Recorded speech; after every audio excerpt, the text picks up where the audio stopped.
Hello guys, ഇന്ന് നമ്മൾ French fries ആണ് ഉണ്ടാക്കാൻ പോകുന്നത്. അതെങ്ങനെയാണ് ഉണ്ടാക്കുന്നത് നമുക്ക് കാണാം. ആദ്യം നമ്മൾ 2 ഉരുളക്കിഴങ്ങാണ് എടുക്കുന്നത്.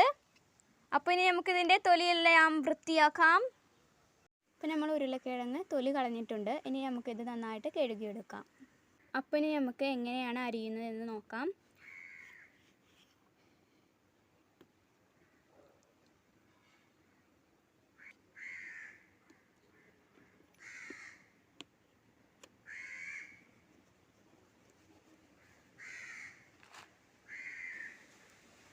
ഇങ്ങനെയാണ് നമ്മൾ അരിയേണ്ടത്. കുറച്ചൊക്കെ കട്ടിയിൽ അരിയണം. അപ്പോൾ നമ്മളിത് മുറിച്ചെടുത്തിട്ടുണ്ട്. അപ്പോൾ നമ്മളിത് നോർമൽ വാട്ടറിൽ കുറച്ച് നേരം ഇടുന്നുണ്ട്. ആ സമയം കൊണ്ട് വെള്ളം നമുക്ക് തിളപ്പിച്ചെടുക്കാം.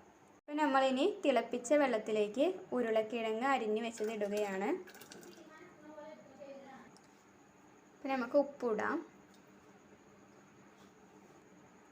അപ്പോൾ ഇനി ഒരു 10 മിനിറ്റ് ഈ ഉരുളക്കിഴങ്ങ് ഇതിൽ കടന്നോട്ടെ.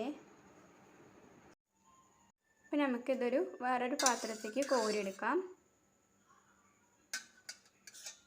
നമുക്കിതിലേക്ക് കുറച്ച് ഉപ്പിട്ട് കൊടുക്കാം. അപ്പോൾ നമുക്ക് ഈ ഉരുളക്കിഴങ്ങിനെ ഒരു കോട്ടൺ തുണിയിലേക്ക് ഇട്ട് കൊടുക്കാം. കാരണം വെള്ളം വലിയാനാണ്. തുണി വെച്ചിട്ട് നമുക്കൊന്ന് പ്രസ് ചെയ്ത് കൊടുക്കാം. ഒന്ന് ഒപ്പിയെടുക്കാം. ഇത് ഉണങ്ങിയൊക്കെ വന്നിട്ടുണ്ട്. അപ്പോൾ ഇനി നമുക്കിത് പൊരിച്ചെടുക്കാം. ഞാൻ പാൻ വെച്ചിട്ടാണ് പൊരിച്ചെടുക്കുന്നത്. നിങ്ങൾക്ക് സൗകര്യം പോലെ പൊരിച്ചെടുക്കാം. ഇതാ പാൻ ചൂടായി വന്നിട്ടുണ്ട്. അപ്പോൾ നമുക്കിതിലേക്ക് എണ്ണ ഒഴിക്കാം.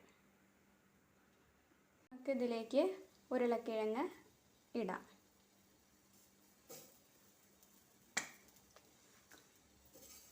ഫ്രഞ്ച് ഫ്രൈസ് റെഡി ആയിട്ടുണ്ട്.